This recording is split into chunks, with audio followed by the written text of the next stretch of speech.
ஆண்டவராகிய இயேசு கிறிஸ்துவின் இனிய நாமத்திலே உங்களுக்கு வாழ்த்து கூறிய இந்த நாளிலும் நாங்கள் ஞாயிறு ஆராதனைகளை செய்கிற இந்த நேரத்திலே சில காரியங்களை குறித்து நாங்கள் பார்க்க வேண்டும்.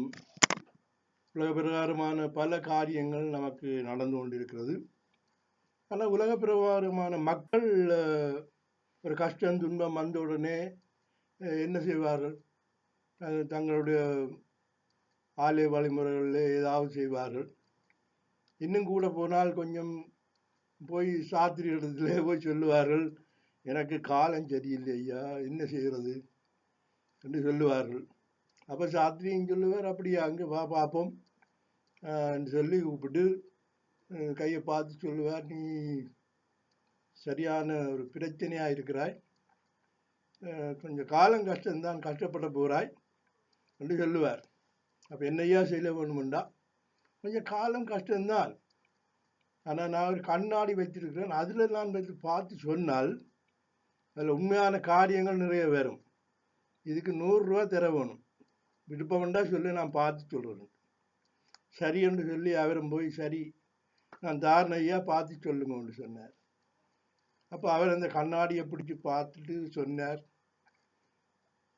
கொஞ்சம் உங்களுக்கு காலம் சரியில்லை, எப்படியும் ஒரு சரியான ஒரு நாய் அலைச்சல் அலைய போறீர்கள், ஒரு 2 வருஷம் கஷ்டப்பட்டு சரியான கஷ்டப்பட போறீங்கள், 2 வருஷம் சரியான கஷ்டப்பட போறீங்கள். அப்போ அதுக்கு பிறகு என்ன ஐயா செய்கிறது? 2 வருஷத்துக்கு பிறகு பா நான் பார்த்து சொல்கிறேன். சரி என்ற 2 வருஷத்துக்கு பிறகு கஷ்டங்கள் துன்பங்கள் எல்லாம் பட்டு போயிருக்கேன். போய் சொன்னார், ஐயா நீங்கள் சொன்ன மாதிரி தான் நடந்தது, நீங்கள் சொன்ன எல்லாம் இந்த வாழ்க்கையில் நடந்தது, ஆனால் நான் எல்லாத்தையும் ஒரு மாதிரி சமாளித்து நடந்து வந்துட்டேன், 2 வருஷம் முடிஞ்சுது.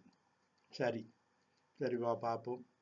சரி இப்போ நான் இந்த கண்ணாடியை வச்சு பார்த்தா எனக்கு ரெட்டிப்பு மடங்கு தர போகணும், ஏன்டா இப்போ 2 வருஷத்துக்கு பிறகு வந்திருக்கிறேன், இன்னும் விதவிதமான காரியங்களை நான் பார்த்து சொல்லுவேன், அதுக்கு என்னையா நீங்கள் தாருங்கன்னு சொல்லி அவர் கொடுத்தார்.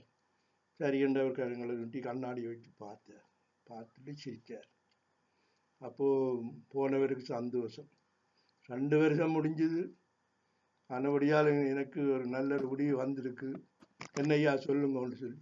நீ சரியான முறையில் கஷ்டப்பட, அதுதான் ஐயா நீங்கள் சொன்னீங்களே, அவ்வளவு கஷ்டம் இந்த 2 வருஷத்தை நான் பாட்டுட்டேன், இனி எனக்கு வர்றதுக்கு எதுவும் இல்லை, அந்த அளவுக்கு எனக்கு கஷ்டம் துன்பம் எல்லாம் வந்து பழகி போச்சு. அதைத்தான் இப்போ நானும் சொல்கிறேன்.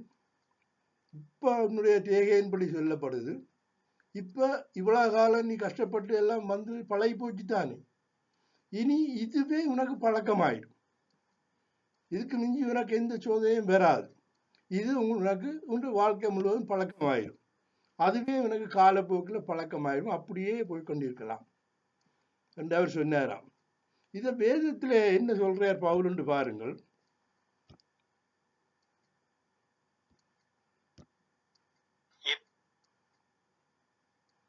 ஆண்டவர் ஸ்தோத்திரம். எபிரேயர் அதிகாரம் 12. ஆகையால் மேகம் போன்ற இத்தனை திரளான சாட்சிகள் நம்மை சூழ்ந்து கொண்டிருக்க, பாரமான யாவற்றையும் நம்மை சுற்றி நெருங்கி நிற்கிற பாவத்தையும் தள்ளிவிட்டு விசுவாசத்தை துவக்குகிறவரும் முடிக்கிறவருமாய் இருக்கிற இயேசுவை நோக்கி நமக்கு நியமித்திருக்கிற ஓட்டத்தில் பொறுமையோடு ஓடக்கடவோம். அவர் தமக்கு முன் வைத்திருந்த சந்தோஷத்தின் பொருட்டு அவமானத்தை எண்ணாமல் சிலுவையை சகித்து தேவனுடைய சிங்காசனத்தின் வலது பாரிசத்தில் வீற்றிருக்கிறார். ஆகையால் நீங்கள் இளைப்புள்ளவர்களாய் உங்கள் ஆத்துமாக்களில் சோர்ந்து போகாதபடிக்கு தமக்கு விரோதமாய் பாவிகளால் செய்யப்பட்ட இவ்விதமான விபரீதங்களை சகித்த அவரையே நினைத்துக் கொள்ளுங்கள். பாவத்திற்கு விரோதமாய் போராடுகிறதில் ரத்தம் சிந்தப்படத்தக்கதாக நீங்கள் இன்னும் எதிர்த்து நிற்கவில்லையே. அன்றியும் என் மகனே, கர்த்தருடைய சிற்றையை அற்பமாக எண்ணாதே, அவரால் கடிந்து கொள்ளப்படும் போது சோர்ந்து போகாதே. கர்த்தர் எவனிடத்தில் அன்பு கூறுகிறாரோ அவனை அவர் சிட்சித்து தாம் சேர்த்துக் கொள்ளுகிற எந்த மகனையும் தண்டிக்கிறார் என்று பிள்ளைகளுக்கு சொல்லுகிறது போல உங்களுக்கு சொல்லி இருக்கிற புத்திமதியை மறந்தீர்கள். நீங்கள் சிட்சையை சகிக்கிறவர்களாய் இருந்தால் தேவன் உங்களை புத்திரராக எண்ணி நடத்துகிறார். தகப்பன் சிட்சியாத புத்திரன் உண்டோ? எல்லாருக்கும் கிடைக்கும் சிட்சை உங்களுக்கு கிடையாதிருந்தால் நீங்கள் புத்திரராயிராமல் பேசி பிள்ளைகளாய் இருப்பீர்களே. அன்றியும் நம்முடைய சரீரத்தின் தகப்பன்மார்கள் நம்மை சிட்சிக்கும் போது அவர்களுக்கு நாம் அஞ்சி நடந்திருக்க, நாம் பிழைக்கத்தக்கதாக ஆவிகளின் பிதாவுக்கு வெகு அதிகமாய் அடங்கி நடக்க வேண்டுமல்லவா? அவர்கள் தங்களுக்கு நலமென்று தோன்றினபடி கொஞ்ச காலம் சிட்சித்தார்கள். இவரோ தம்முடைய பரிசுத்தத்துக்கு நாம் பங்குள்ளவர்களாகும் பொருட்டு நம்முடைய பிரயோஜனத்துக்காகவே நம்மை சிட்சிக்கிறார். எந்த சிட்சையும் தற்காலத்தில் சந்தோஷமாய் காணாமல் துக்கமாய் காணும். ஆகிலும் பிற்காலத்தில் அதில் பழகினவர்களுக்கு அது நீதியாகிய சமாதான பலனை தரும்.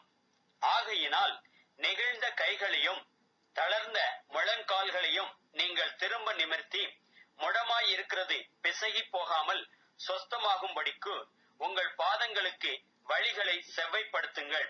யாவரோடும் சமாதானமாய் இருக்கவும் பரிசுத்தமுள்ளவர்களாய் இருக்கவும் நாடுங்கள். பரிசுத்தம் இல்லாமல் ஒருவனும் கர்த்தரை தரிசிப்பதில்லையே. இந்த வார்த்தையின்படி கிறிஸ்தவ ஜீவியத்துல இதுதான் உண்மை. கிறிஸ்தவ ஜீவியம் இப்படித்தான் இருக்கும். ஆனா நாம் எல்லாம் எப்படி எல்லாமும் சொல்லி வாழ்ந்து கொண்டிருக்கிறோம். தேவனுடைய ராஜ்யத்துக்குள்ளே பிரவேசிக்கிறவர்களுக்கு இப்படியான காரியங்கள் நிறைய வரும். அதை நாம் அறியாமல் தான் இன்றைக்கு வாழ்ந்து கொண்டிருக்கிறோம். அதை நாம் அறிந்து சரியான முறையில் நடந்தால் எங்களோட வாழ்க்கையில் ஒரு சமாதானமான ஜீவியம் வரும், பரிசுத்தமான ஜீவியம் வரும். நாங்கள் உலகத்தை நாடி தேடி ஓடி எல்லாம் செய்து கொண்டே இருக்கிறோம். ஆனால் தேவனுடைய வார்த்தை இதைத்தான் நமக்கு வலியுறுத்துகிறது. இவர்களை நான் கண்டு கேட்டு மனம் திரும்பி அந்த